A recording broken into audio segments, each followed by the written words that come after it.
We have considered cascade control, feed-forward control. The next on the list is override control, and it is also known as selector control, min-max control, or constraint control. And indeed, the idea is to take the constraints or limitations into account. The approach is to list all potential theoretical limitations, as we have done for the preheating furnace, and to determine then if these theoretical limitations are active in practice or not. Let us take an example. For instance, if tires are limited to 250 kilometers an hour, but the car is limited to 100 kilometers an hour, so it means that tires are only a theoretical limitation, and that this limitation is never going to become active. It is important to see that override control becomes standard regulatory control when no constraints are active. It is only when the constraints become active that we can distinguish what is happening with override control and see that it is different than standard regulatory control. Well, let us have a look at a very simple form of override control that is also called min-max control, and you can see here why, because it involves a min, and if you have a different configuration, well, it might be actually a max over here. So the situation is as follows. We have a manipulated value, right? And this manipulated value influences a PV1 and a PV2. So the influence on PV1 is such that the gain Kp or Kp1, let's say, is positive, and here this is really the variable that we want to control, okay, and we want to make sure that this PV1 goes to a certain set point SP1. But MV also influences a variable, and we'll call it PV2, right? And this variable is limited in the sense that PV2 must be larger than some limitation, right? And we'll assume here in this case that the relation from MV to PV2, Kp2 over here, is negative, right? So the situation is that when you ask for set points that are larger and larger, the output MV will be increasing because of this positive gain over here, and therefore the PV will decrease all the time, and at some stage you'll meet the limit, right? If we look only at the top part here and the control of PV1, since we have a gain here in the process that is positive, what you can do is use, for instance, a PI controller with a positive gain, right? And here you use the control error E1, that is simply SP1 minus PV1. If we would now control PV2, right, since the gain here is negative, and if you use the same configuration, right, with this one here E2, set point 2 minus PV2, then you have to use a controller with a negative gain. You can rewrite this by switching these two, right, so that you have PV2 minus SP2, and then this one becomes Kc larger than 0. This will also function. And why do we do this?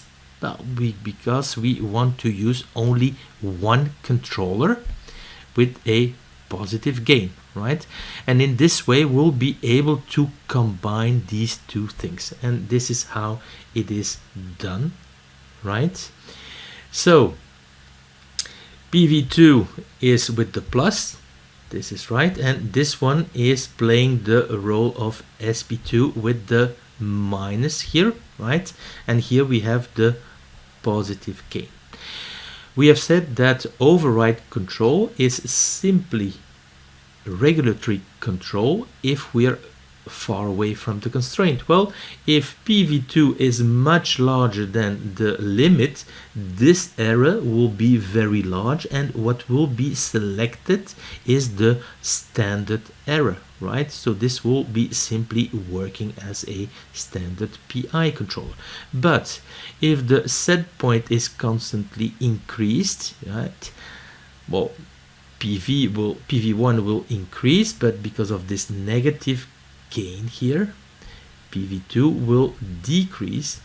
This error would start to decrease, and at some stage here, well, this error will be selected to make sure that PV2 does not go below the limit, and the error here will be positive, right? This one will be 0, this one will be positive, and this means also that PV1 will no longer be at the set point. This is because the constraint is that PV2 has to be above the limit.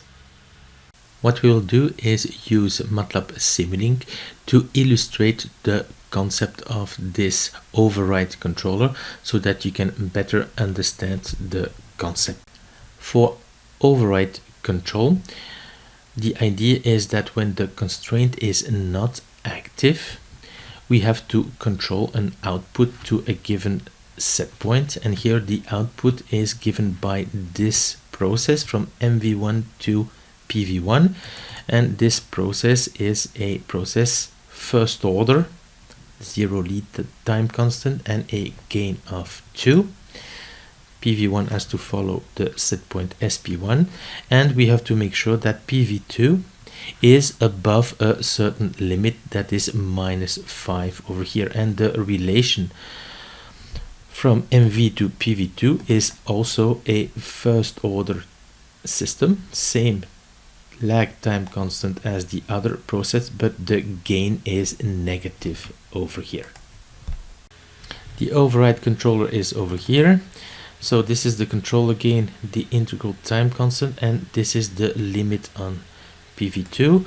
And if we look underneath this mask, you recognize the PI controller, the selector, this time it's a min.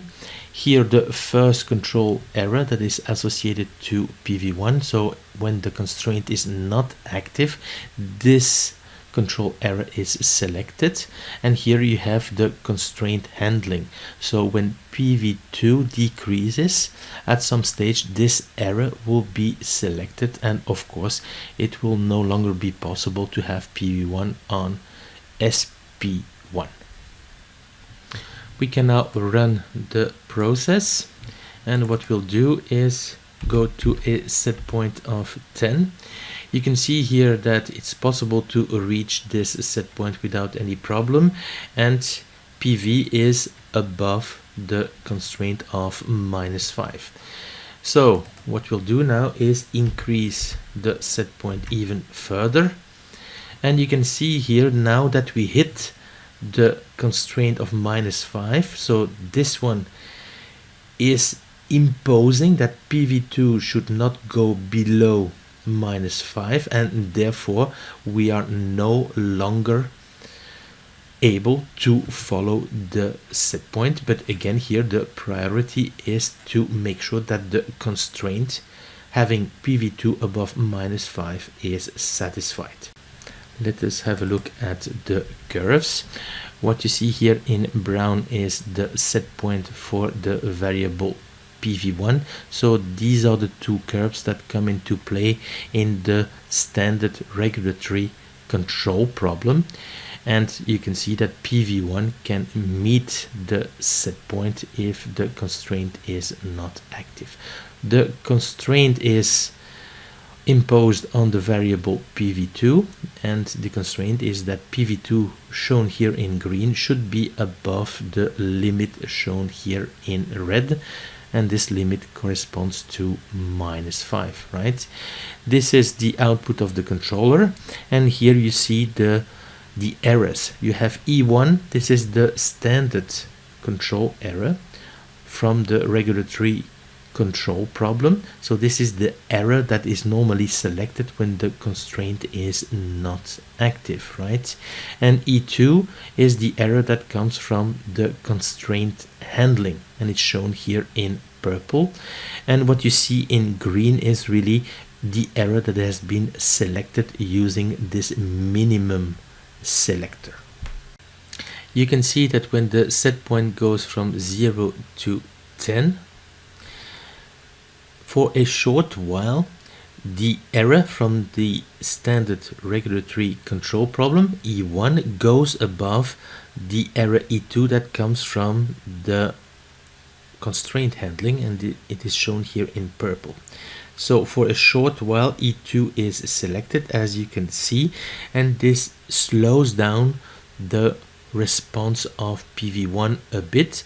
But as you can see, after a while, the error SP minus PV1 decreases, and then after a while it's selected again, and it will impose, because we have a PI controller with integral action, it will impose that PV1 goes to set point. When the set point now evolves from 10 to 30, the error E1 in brown here, coming from the standard regulatory control problem, jumps and becomes higher than the error E2 from the constraint handling. Okay, so we still have an increase in MV. What happens is that PV1 increases, right?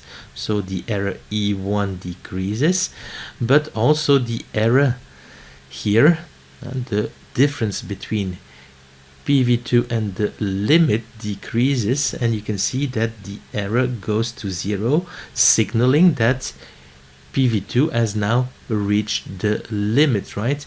And well, this second error is now always selected, right? And this makes sure that PV2 goes to the limit, right? But the consequence is, of course, that PV1 can no longer follow the set point, and we can see here that we can have standard control problem with a constraint handling using this min selector. A good example of this type of override control is the pressure reducing valve, and as you can see over here, the regulatory control problem that is associated is this one. So you control the downstream pressure using a PI controller.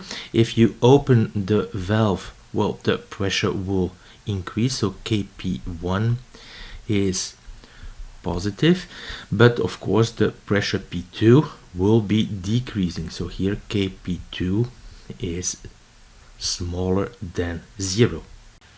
We're therefore in a situation that looks a lot like the situation we had in the theoretical example. By opening this pressure reducing valve, P1 is increasing, but P2 is decreasing. If there is a limit on P2, a lower limit of P2, what you can do is add this part here in orange that will implement the constraint handling, and you arrive precisely at this override controller that we've seen previously. Let us have a look at the implementation of override control applied to the preheating furnace. We have here a local product flow controller. So we have here a product flow set point, and this set point is set by, well, the units that are downstream to this preheating furnace. But what will happen if this one is increasing is that, of course, the product flow will increase, but if the product flow increases, of course the fuel flow will increase also, and the damper opening will increase as well. So you see that at some stage, if you ask too much product flow, you'll have a problem with the limits here of this fuel flow control valve and this damper. We'll look at the implementation of the constraint on this valve over here, and of course the ideas are very similar for the damper opening. We'll assume here that this one has an opening that is VPOS, valve position, right, and that the maximum opening is V max, right? So we'll first consider this control loop, because remember, when there is no constraint active, override control is simply regulatory control. So if this is the case, we have a controller, a PI controller. It receives a product flow set point. It takes the measurement of the product flow, and here you have this control valve. So this is the, well, product flow control valve, right? And if you increase the opening here, the product flow will increase, so the KC here is positive, right? So this is the type of control that you have when there is no constraint active, right? Well, when a constraint is active, and in our case the constraint will be this one, right? Well, then the control loop becomes different, right? We have here that if you open this valve, right, this valve will open as well. So we have kind of a KP2 here that is positive right now, and in this constraint handling we have to make sure that this valve position does not go beyond Vmax. So in the case of a constraint, this control here of this control valve will become that of a PI controller. Here the set point will be Vmax. That's the maximum opening of this one. Here you'll have the actual valve opening, VPOS, right? And you'll act on this one over here. So this is here, this product flow control valve. And if you open this one, right, more product flow means also more fuel flow, so more opening. This gain is positive, so it will also be a KC that is positive. So what we have now to do is to combine both of them using a min selector. And indeed, this is what we obtain. This is the standard regulatory problem that is active when there is no constraint. It's the product flow control, right? And the constraints are constraints on the valve position, the fuel valve position, and the damper position, right? And if either the valve position comes close to its maximal opening, or the damper position comes close to its maximum value, right, well, this error will become small, right, and it will become selected, and the PI controller will now either control this error or this error, making sure that the valve position does not go above its maximum value. It is a good idea to make sure that these limits over here, the maximum damper opening and the maximum fuel flow control valve opening, are not set to 100%, but for instance to 95%. And this is to let the fuel valve control temperature and the damper control the airflow. Let us assume first that in our constraint handling we have taken Vmax is equal to 100%, right? And that, well, we are precisely in a situation where this fuel flow control valve is 100% open, right? And this override controller is limiting the product flow to ensure that this valve, well, is limited precisely at this 100%. So let us now assume that there is a load disturbance, a pressure disturbance, that is a decrease in pressure, right? So if there is a decrease in pressure, there will be also a decrease of the fuel flow. This local loop will try to react by opening this control valve, but this control valve is already 100% open, so you cannot reject this pressure disturbance anymore. Well, let us assume that we have been smart and that in our override control we have set Vmax is equal to 95%, right? And again, we are in a situation where this constraint is active, so the opening of this fuel flow control valve is 95%, right? Of course, this valve can open more, but this 95% is the maximum value that we have set in our override controller. And let us take the same load disturbance, so a decrease in pressure, right? The fuel flow will decrease, the local loop here will react, and now it has some room to open the valve. So what will happen is that the valve will open more, the constraint will be violated, and this override controller will decrease the product flow. And you see that if you set Vmax not to its maximum value 100%, well, you can do override control and give some room to this temperature controller to reject load disturbances. For your information only, as this goes beyond the scope of this course, what we have been doing is select a control error, and there is only one controller. Okay, so you only have to tune one controller, but of course, if the dynamics are different, you would like to work with different controllers. So it is also possible to work with different controllers that you can then tune differently and select not the errors but the output of the controllers, as you can see over here. But of course, there is only going to be one controller that is active, right?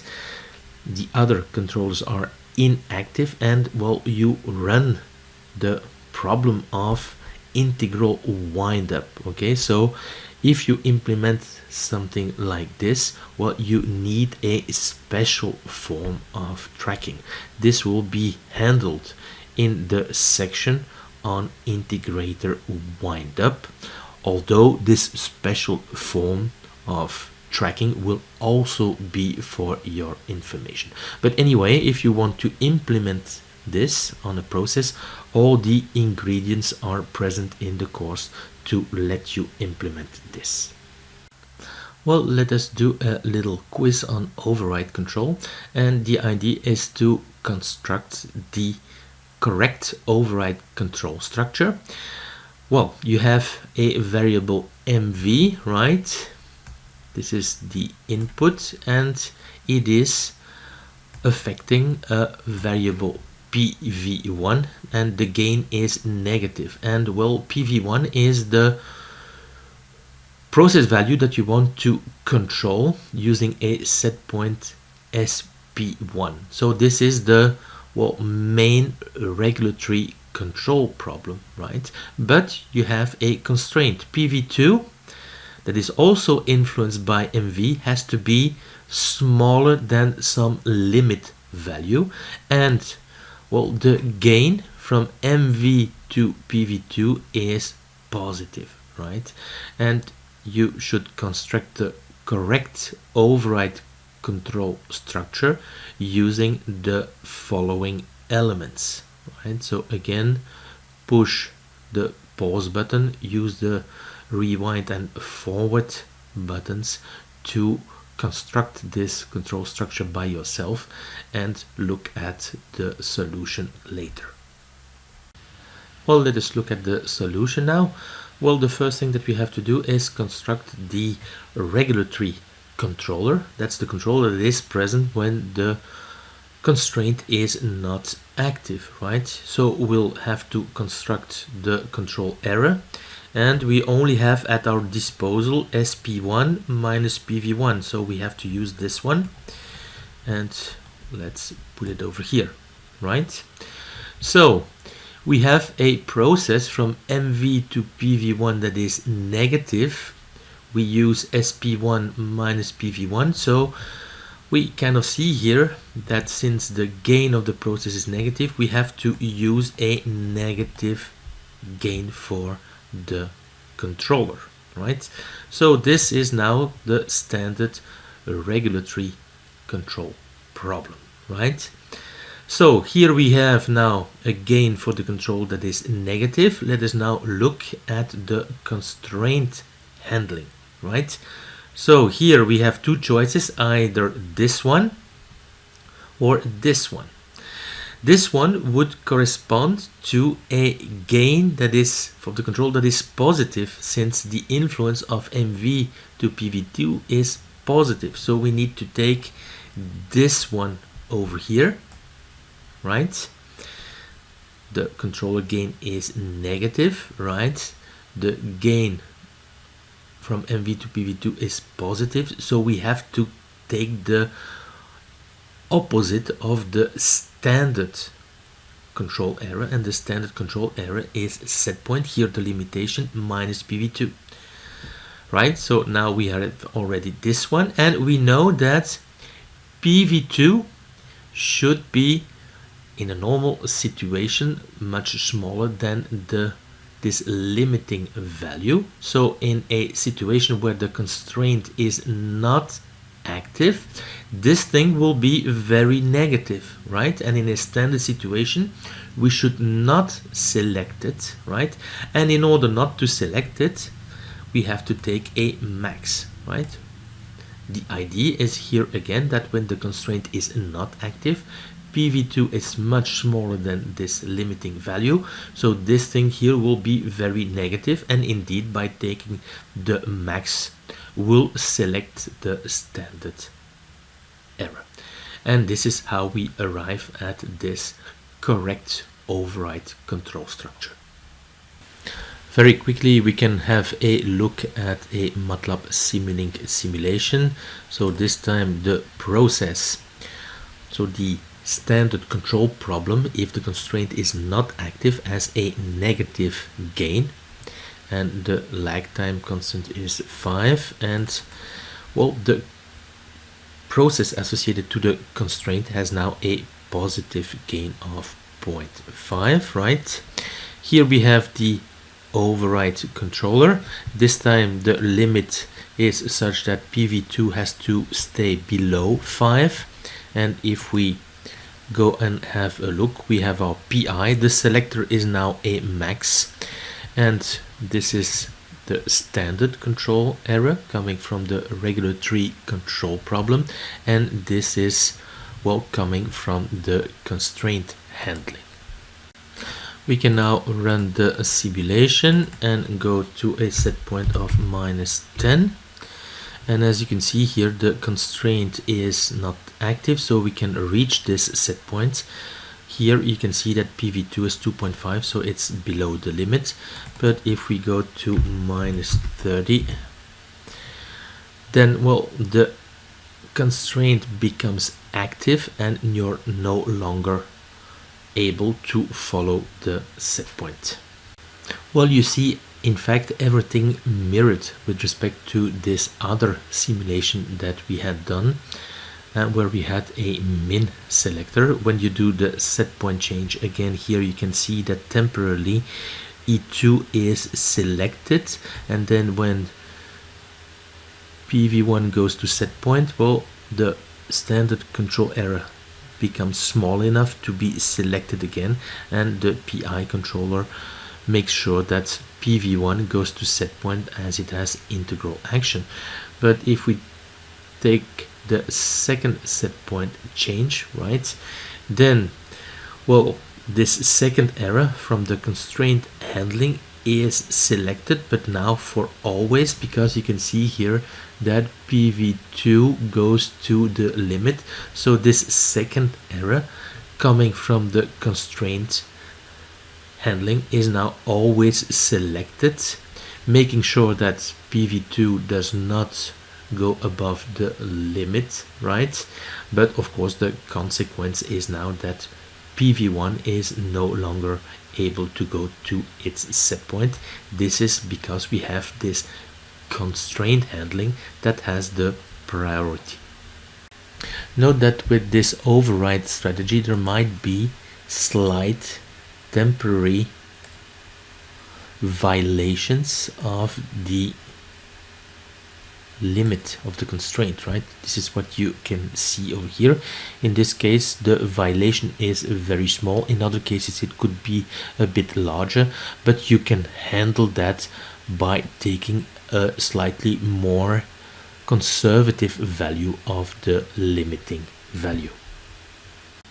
We will now implement this override control in the Siemens PCS7 system for this simulated preheating furnace problem, and as usual when you go from theory to practice you have to make some modifications. In theory we have an error that is selected, I'll call it ES. In this case it's the minimum of the 3 errors, right, and it's sent to the PI controller. In practice the PI or PID controller has an input that is, well, the set point, and another input that is PV. There is no input for the error, right? So in our case the set point will always be the product flow set point coming from the human machine interface, right? And it will have here a PV, and this PV in the normal case should be the product flow PV, but in the constraint case it will be something else, right? So what we have here is in this PI controller is that the error that is selected is the product flow set point coming from the human machine interface, from the faceplate of the controller, minus PV, right? So we can isolate PV, and PV will be the product flow set point minus the selected error.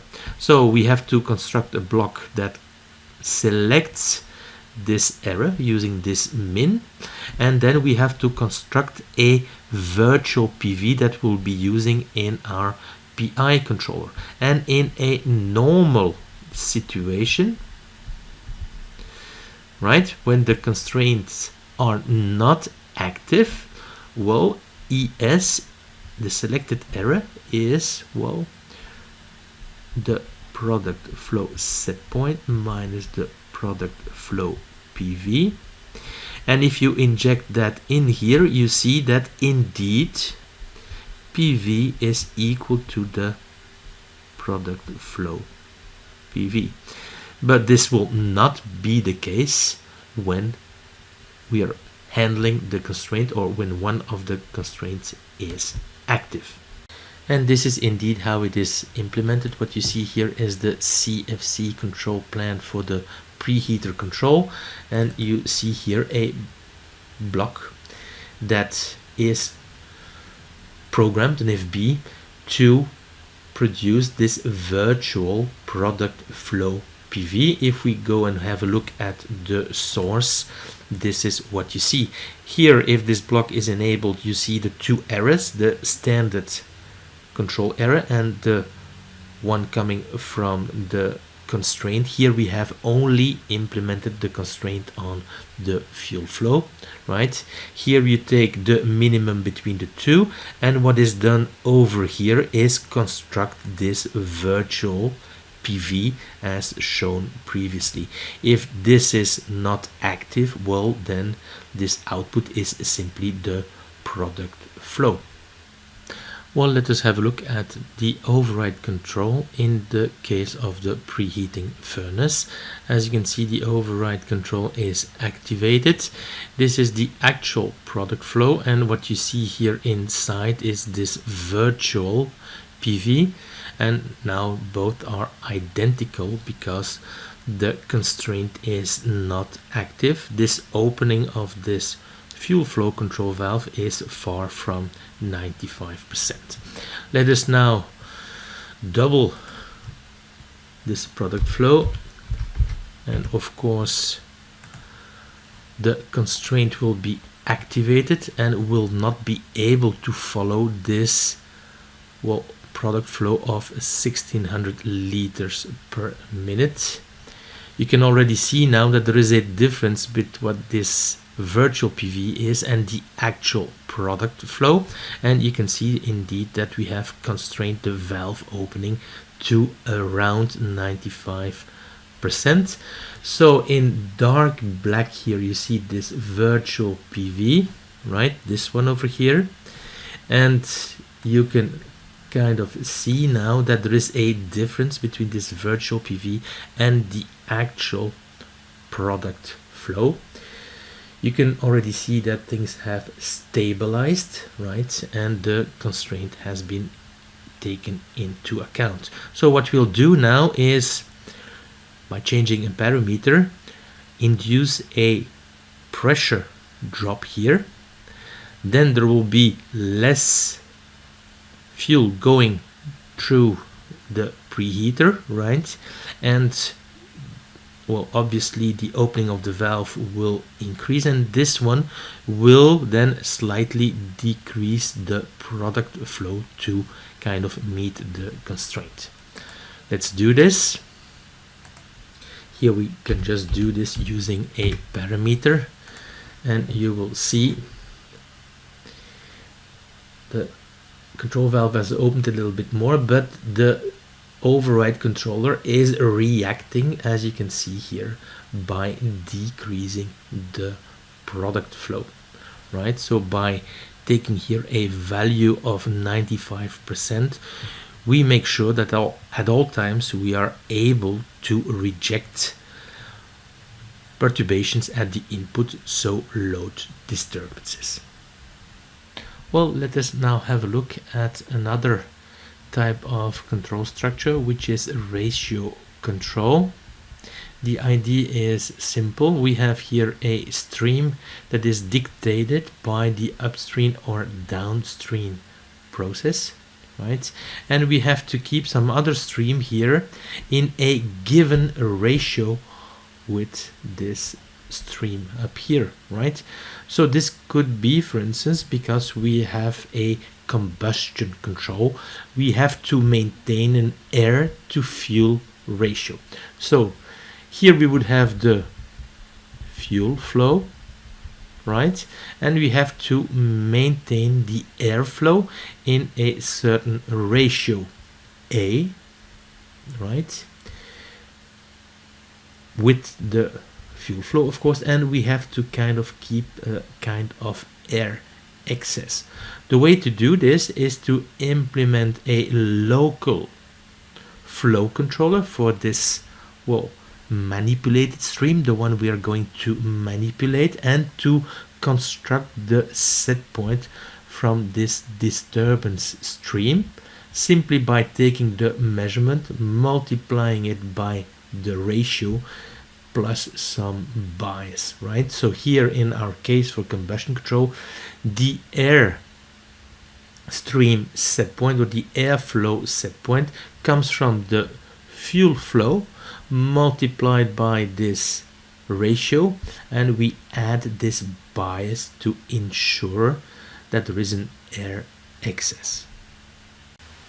Well, this is the way to do it. So you have your standard PI controller, and the set point is simply coming from the disturbance stream that you multiply by the ratio and you add the bias. Some vendors have even a specific function block that will implement this ratio PI controller, but of course if you do not have such an FB, well, it's very simple to use the standard PI and to construct the set point according to this relation over here. And this is how you should not do it. It is sometimes tempting to try to write this ratio PI so that you can give in the ratio as a set point, and that you then try to construct the actual ratio here and that you present it to the PI controller. And you could do this like this, right? So you would have a ratio controller with the ratio set point over here and the actual flow, the one that you're trying to control, entering over here. But this is problematic, and you can already see why, because we have this gain here 1 over FD. If this disturbance flow becomes small, you have problems, of course. But this loop is nonlinear as it depends on the disturbance flow. If you do a test over here and you do a step on MV, what you will see is that there will be a step response that might look like this, and this is the final delta flow, right, that you have at steady state. But depending on the FD that you will have, this will yield another actual ratio over here, right? So this loop becomes nonlinear, and well, this is not a way to go, and you also have to expect, of course, numerical problems. So forget about this idea to try to obtain a ratio PI where you can set the ratio directly. So let us now consider ratio control. Well, the ratio of the airflow to fuel flow in the case of the preheating furnace. So what you recognize over here is the cascade that we have been considering before. So this is the temperature controller, and this is, well, the output temperature, right? And if you forget about the min here for the moment, well, this controller sets the fuel flow, and here we have the cascade, and this local control will be able to reject, well, load disturbances that are in the form of pressure variations. Well, on the other side over here, and again we forget about the max for the moment, we have the local airflow set point. So here this control valve is really the damper, right? And what is happening over here is that what is coming out of the temperature control, which is a fuel flow, well, that's multiplied by a constant, which is the, well, excess air constant, and translated into an airflow set point. Now we have to guarantee the excess air constraint at all times and also during the transients. This is why we adopt this min-max strategy.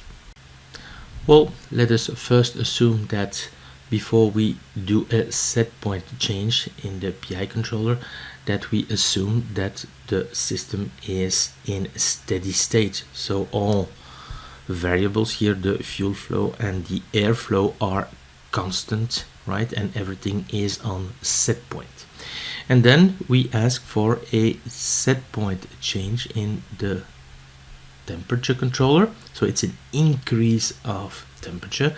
And of course, this PI controller will react, and maybe that the output looks like this, something like this. So this is purely indicative, but of course what will happen is that this PI controller will ask for a an increase in the fuel flow set point, right? So this increase will be coming here in this second branch of the min. It will be multiplied by the excess air coefficient, and you'll find it here also at the second branch of this max, right? But we've just assumed that everything is in steady state, so on the other side you have the fuel flow multiplied by the excess air coefficient, right? So here you have an equivalent air flow, and this is constant, right? Because we are in steady state. And here on the other side you have something similar. You have the airflow that is translated into a fuel flow, and again in this first branch we have something constant over here. So you can see here that this increase in the fuel flow demand is not going to be picked up initially, right? Whereas on the other side, well, the demand is going to be picked up directly, and you'll have a increase in the airflow set point, right? So this is making sure that when you ask for a temperature increase, well, the airflow set point will increase first, and then the fuel flow set point is going to start to increase as well. How can we see this? Well, of course, if we ask for an airflow set point increase, well, the actual airflow is going to react as well, right? It might look like this. So this one here, the actual airflow, is going to be translated in an equivalent fuel flow, right? And you will see something happening over here, right? So this means that this set point is going to be gradually taken over, and the fuel flow set point will react as well, and therefore also the PI controller, right? So using this min-max strategy, we can implement temperature control while ensuring that first the airflow set point is going to increase and that the fuel flow set point will follow, and we thereby make sure that this excess air constraint is met even during transients. Well, here you have an indicative trend, so you only see the temperature set point, and here with this increase, and then the airflow PV, so the actual airflow, and the fuel flow PV, so the actual fuel flow. What is important is that you see that the airflow is reacting immediately, right, whereas the fuel flow follows, and this is to ensure this excess air constraint. What we could do is look at now a decrease in the temperature set point and go through the whole procedure again. I'll leave it as an exercise. Try to figure out how this process is going to react. If you do the exercise, you should see that when there is a temperature set point decrease, well, now this time the fuel flow will react first and the airflow will follow, and again this will guarantee this excess air constraint even during transient effects. Imagine, for instance, that the airflow here would decrease before the fuel flow, then of course you can see that this excess air constraint might not be satisfied anymore during the transients. In the next subsection we deal with split range control. Split range control can be seen as dual to a cascade control, because in a cascade you have one MV and, well, several PVs, let us say two, the PV from the inner loop and the PV from the outer loop. In a split range you have one PV, and you have several MVs, typically 2 MVs. So let us take a few applications. Well, for instance, temperature control, where you have the MV, the manipulated value associated to cooling, and the one associated to heating. For instance, pH control, one MV associated to the acid feed and the other one associated to the base feed, and then, well, storage tank pressure control, one MV associated to ventilation, right, so release of gas from the tank, and the other one associated to bleed, so that's adding an inert gas to the tank. There are typically 2 situations. The first situation is that the dynamics are similar. So let us say the dynamic from MV1 to PV, right, and the dynamics of MV2 to PV.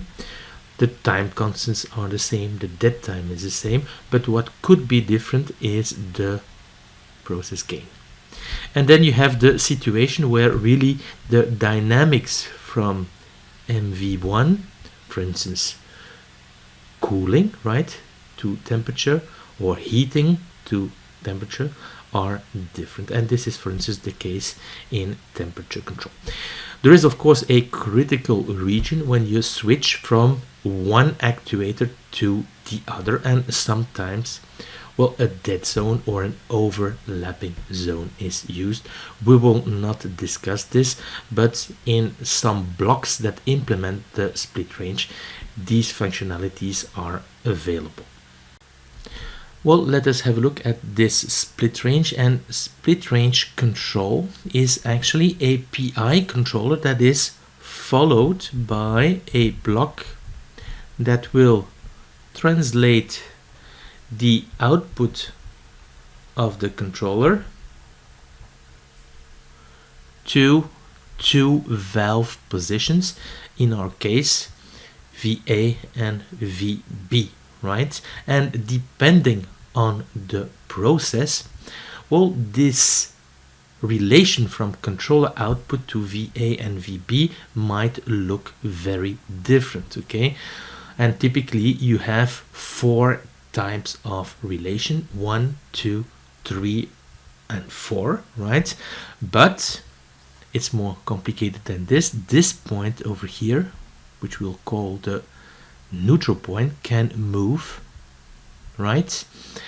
And also it is possible in some kinds that you have this dead zone or this overlapping zone. So what is done over here is to implement the relation that you see over here.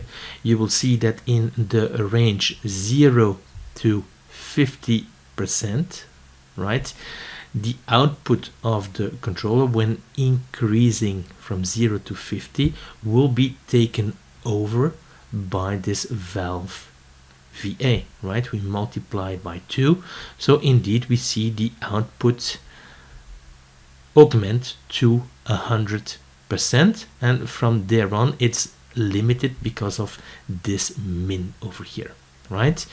In this range 0 to 50%, since we have this minus 50 here, well, we'll limit VB to 0, and this one will indeed be closed. And then in the range from 50 to 100, right, well, we'll have something positive coming out here. It's multiplied by 2, so we'll see an increase in VB, and at 100%, well, you'll have 100 over here, right? So you can see that this relation here is implementing this situation over here. Of course, you can find something similar for these situations. Luckily, well, you probably will not have to implement this yourself, because in the libraries associated to the controllers you'll find blocks to implement these split ranges with neutral point, variation, and dead zone and overlapping. Well, let us look at a level control that asks for this first split range characteristic, right? And this split range characteristic is the link between the controller output and the valve positions VA and VB. So you can see here what will happen if, well, the controller asks for more and more controller output is that at first this valve will be opened, right? And this will happen here at 50% controller output, that this valve VA is fully open. And if this is still not sufficient, well, the controller output will start to increase and thereby opening the second valve VB, right? And as you can see, at 100% control output, both valves are open. So this is typically a situation where this split range characteristic is used. Notice also that the dynamics from VA to level and VB to level are very similar, if not exactly the same, right? And this is when we use this split range control strategy. You have one controller, right? And you split the range of the controller over the two actuators. We will see that when we have, well, different dynamics, then we might consider another solution than split range, and that is the use of two controllers.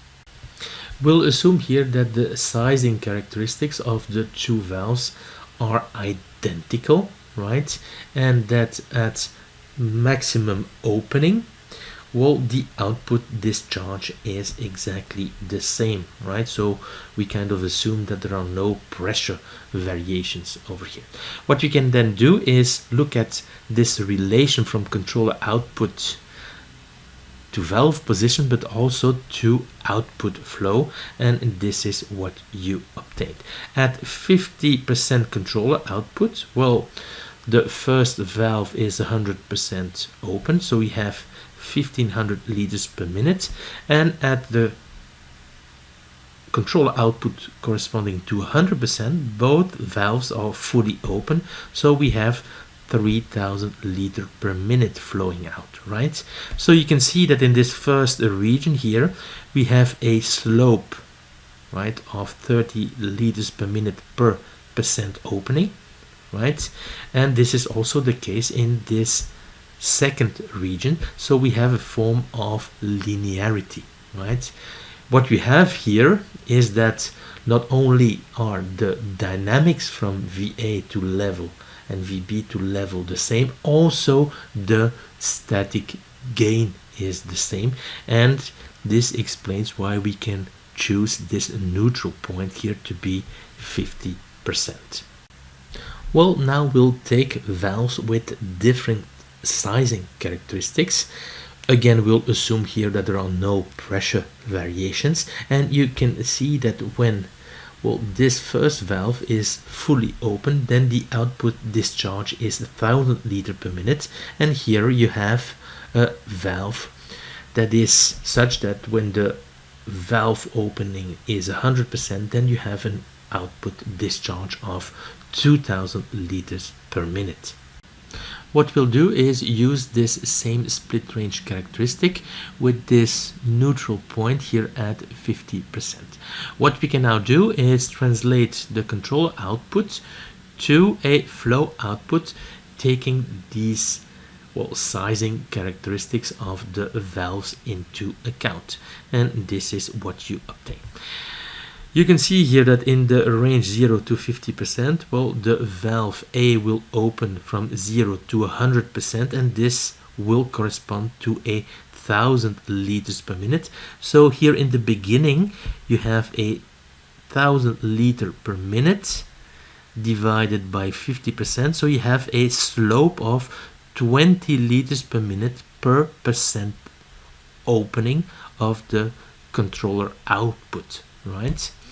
And in the next 50%, well, the second valve will open to 100% and will add now 2000 liters per minute, and you can see here that the slope will now be 40 liters per minute per percentage opening of the controller output. And we have here, well, a non-linear effect, right? And we'll have, of course, to adapt our split range, and you can kind of see that you'll have to take this point over here and take it to the left. This will increase this slope and decrease the other, and you can kind of see that if you take it to a third of the controller output range, you'll recover this linearity again.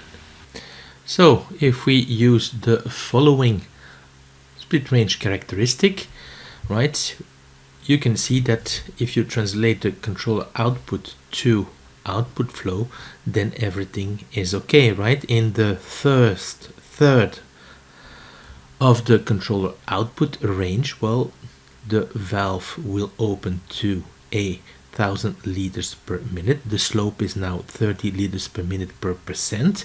And in the next 2/3, right, well, you have 2 times the output discharge that you had in the first third, right?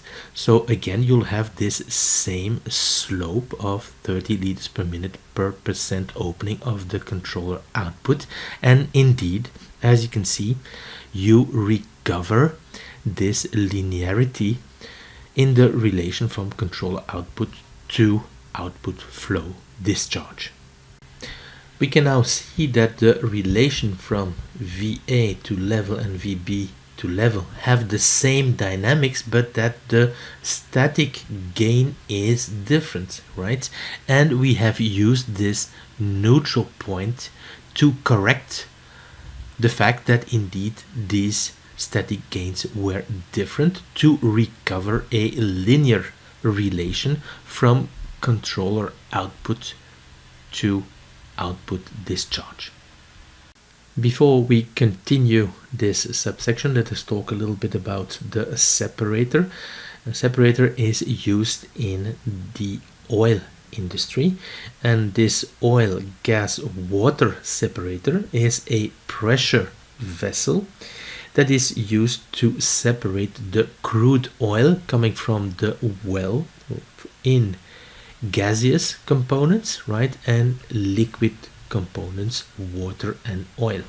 There are several control loops that are involved, 2 level controllers, but the one we are interested in is the pressure controller.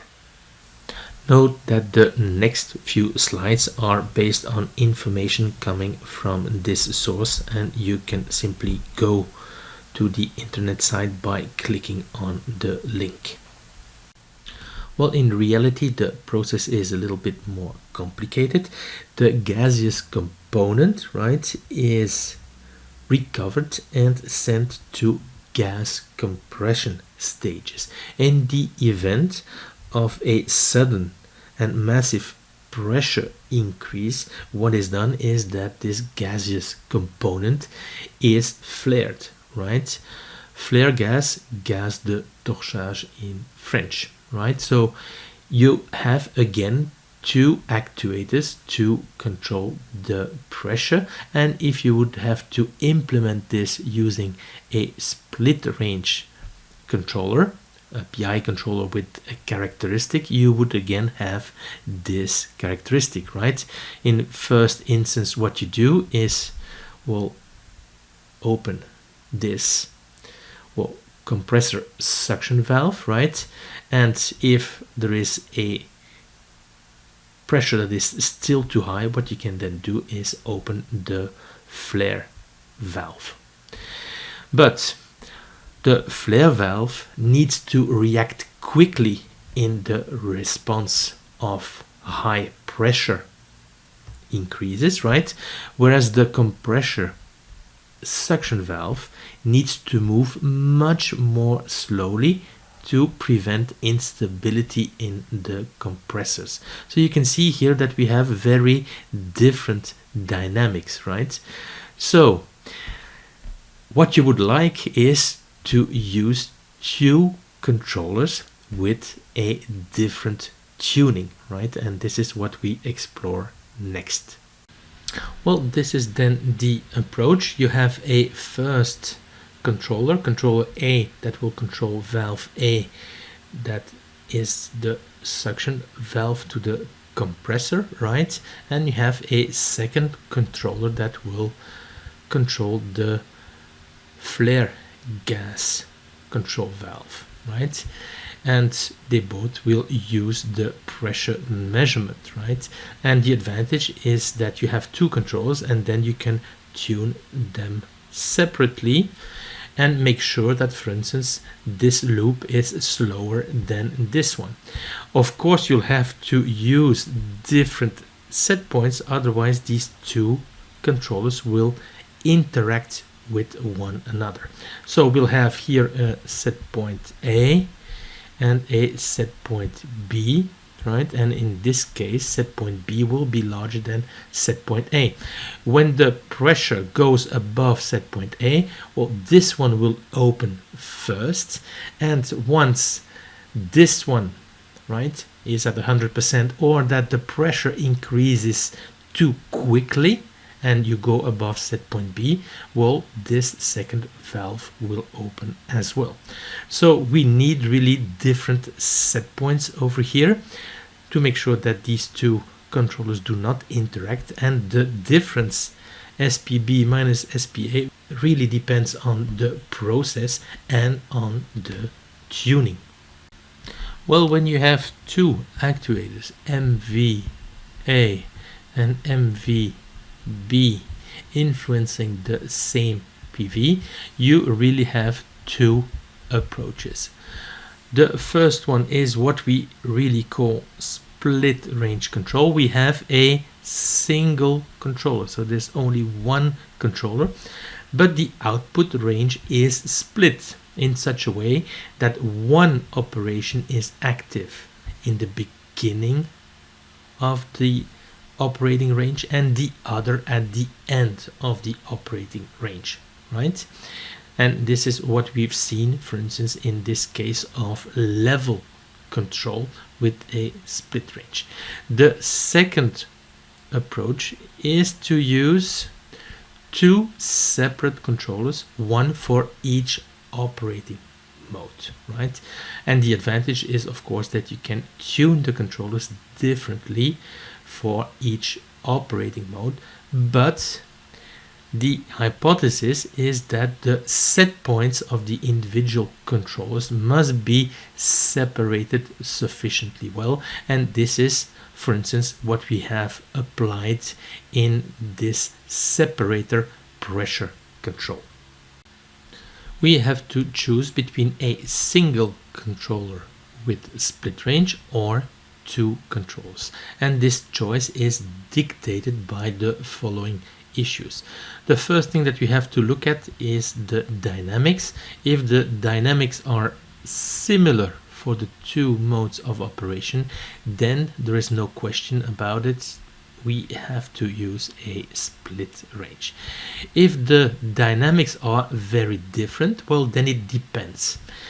It is, of course, very tempting to use two controls because we can tune them differently, right? But we have seen also that the set points must be separated sufficiently, okay? And this will eliminate a number of applications where tight control around the set point is asked for, okay? If you have set points that are separated, this is not going to allow a tight control. So, for instance, what will be ruled out is temperature control, because in temperature control we often require a tight control around the set point. So for temperature control applications, typically will use a split range application, right? Split range control. And of course, in this case, the dynamics for cooling and heating are very different. So what we'll do is combine this with different control settings in the different modes of operation. And in other cases where we do not really require this tight control around the given set point, we can use separate controllers, and a good example was this case of, well, separator pressure control. Well, this slide is for your information only, but I'm going to show it because it shows the implementation of this second characteristic relation between controller output and valve positions, right? So if you go back in the slides, you will see that there were 4 split range characteristic relations, and this type of process will illustrate a split range with this characteristic. In the next slides, there is a control of the pressure in storage tanks, and it will illustrate the third split range characteristic. In this steam heat exchanger, a cold liquid is brought to a given temperature set point at the output here. You have 2 valves. The valve A kind of controls the amount of liquid that goes through the steam heat exchanger, and the valve B, well, controls the amount of liquid that goes through the bypass. As you can imagine, it makes no sense to block or to fully close both valves, as this would stop the liquid flow through the system, right? So what we'll do is run the system with this one fully open and this one fully closed, right? And then if you require more heat transfer, what you will do is start to open this exchanger valve, right? And more liquid is going to go through the steam heat exchanger, and this will increase the temperature, right? So this is what you see here in the first 50% of the controller output. Well, this valve is opening, right? And if this valve is completely open, right, and the temperature is still too low, what you will do is start to close this bypass valve, right? And in the second part of the controller output, this bypass valve will close until it is entirely closed, and then of course all the liquid is going through the steam heat exchanger. Well, let us have a look at an example of split range control that I've implemented in PCS7. Well, here again you have some parameters that you can use to influence the process, cooling process and the heating process. And here you've got the process, right? You have a temperature controller, right?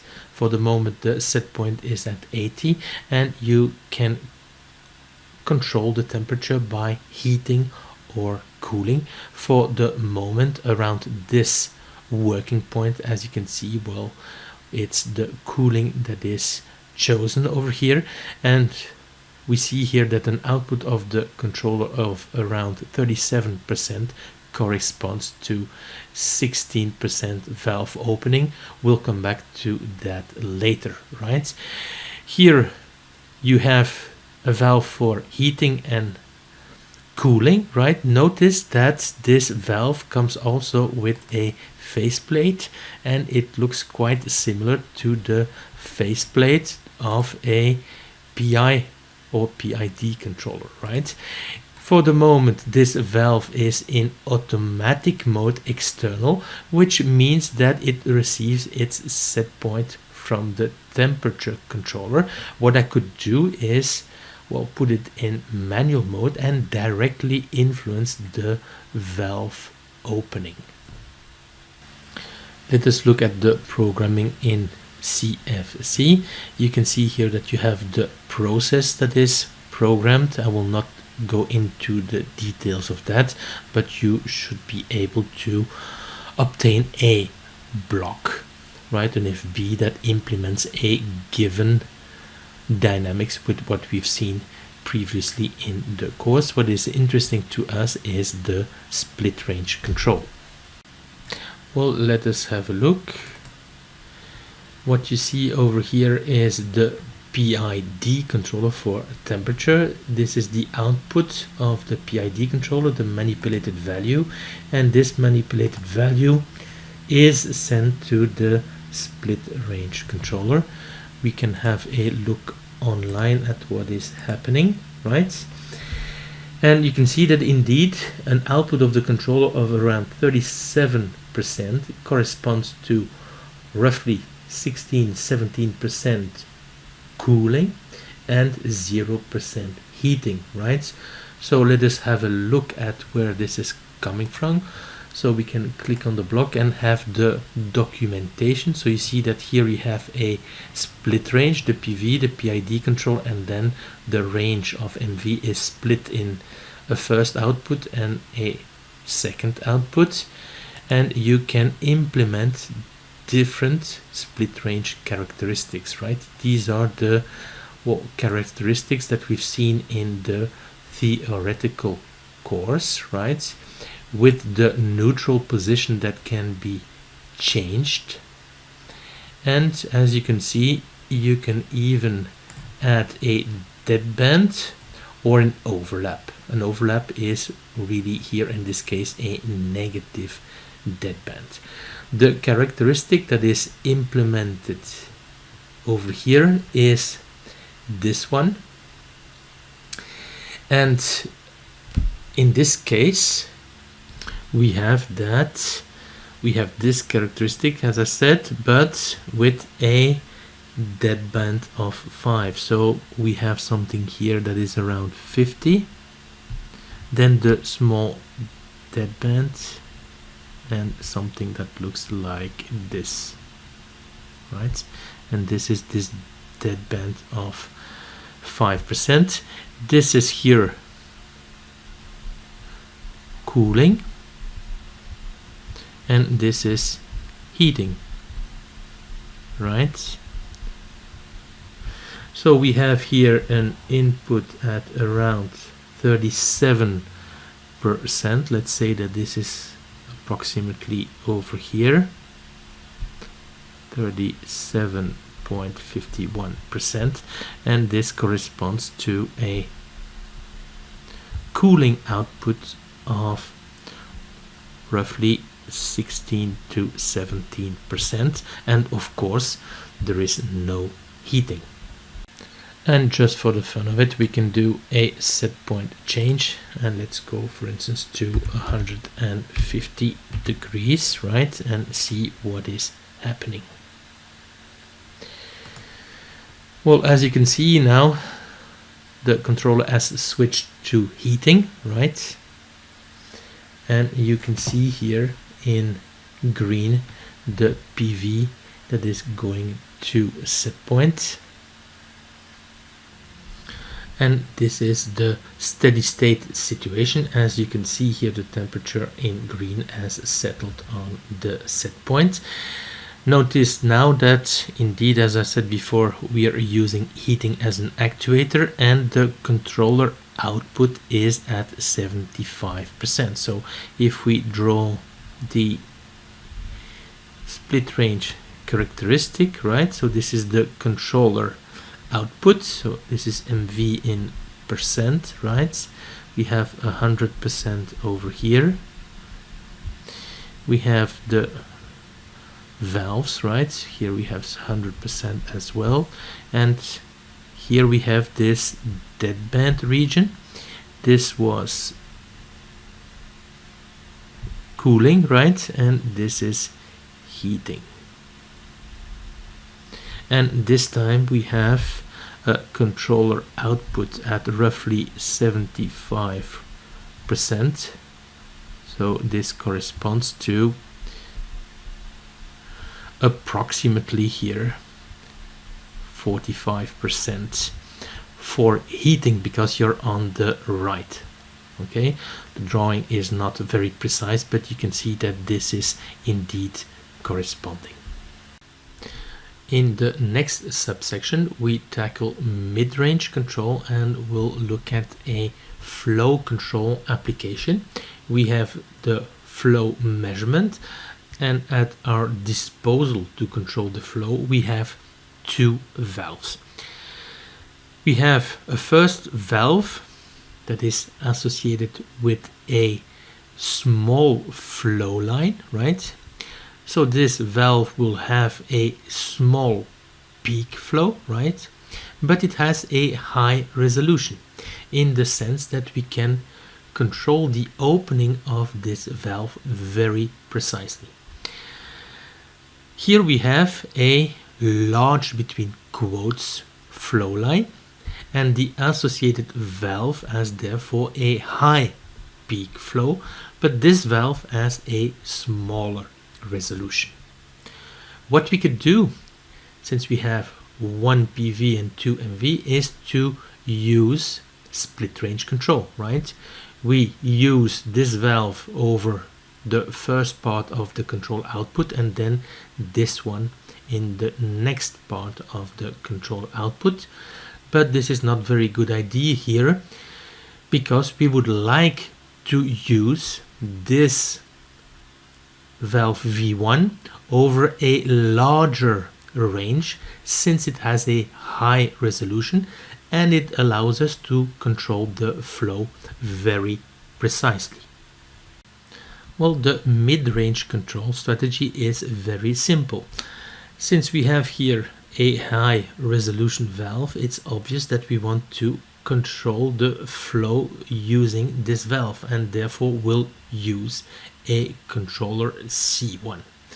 Obviously, if you do nothing about this position here, well, this opening will be at 100% very fast, right? So what we'll do is take this valve opening, so the output of the controller, as a PV for another controller, C2, that will keep the valve opening of V1 in the middle of its operating range, and will do this by acting on the valve V2, right? So since we want to keep V1 in the middle of its operating range, this means that we have to give here a set point of 50%. Well, as the position of the valve here is controlled to 50%, this is also known as valve position control, or VPC, and it's a special type of coordinated control where two controllers act to control the process output using two manipulated variables, right? So you can see that there is some analogy here with split range control, and one of the controllers uses the output of the other control as input to adjust the position of the valve. In a sense, mid-range control also resembles, not the same, resembles cascade control, and with this interpretation, well, the valve position controller is the primary controller and the flow controller is the secondary controller. Notice that it's not the same as cascade control, because you have here two variables that are controlled that are different. But if we take this analogy, the primary controller is over here. It should of course be slower than this secondary controller, right? So this adjustment of this valve position should be much slower, right, than the dynamics of the flow control. We can explain mid-range control using the following schematic diagram. Here you have MV1, it is influencing PV through P1, let's say, and we have this second actuator that is also influencing PV, but through the dynamics P2. And here, because well, we have a more precise control of the flow through MV1. What we'll do is control PV using a controller. If we do not have this top part, very quickly we'll run into saturation of MV1, right? So what we do is use a second controller to make sure that MV1 stays in the middle of its operating range, right? And usually, if this is a control valve, what we'll have here is 50%. But this is also showing that this adaptation of the operating range must be slow. So C2 must be tuned in such a way that this adaptation is slow with respect to the time constants associated with the flow control. The reason why we need to tune C2 to be slow is that we have here a disturbance at the output. If we are not able to tune this sufficiently slowly, what we can do, because we have access to MV2, is implement a feed forward controller to reject the output disturbance, right? So what we'll have to do is to put here this feed forward relation, and in this case what we'll have here is a dynamics that will be minus P2 over P1. The minus is in here because we have a plus over here, right? For your information only, here we have another example of mid-range control, and it involves a variation of the heat exchanger that we have seen before. The variation is that we have here a manual valve. Okay, so this valve cannot be changed by the control system. You have to intervene physically on the process to open or close this valve. So we'll assume that this valve position is fixed, right? And the other change is that we have now here a control valve that allows you to adjust the steam flow through the heat exchanger. So what is happening is that the temperature at the output of this exchanger is controlled by using this bypass valve, right? And what could happen in this control is that you run into saturation, right? That this valve fully closes or fully opens, right? So what is done is that this valve opening is used for a valve position controller, and we'll use this valve over here that allows you to adjust the steam flow to the heat exchanger to make sure that this valve position is at 50% of its operating range.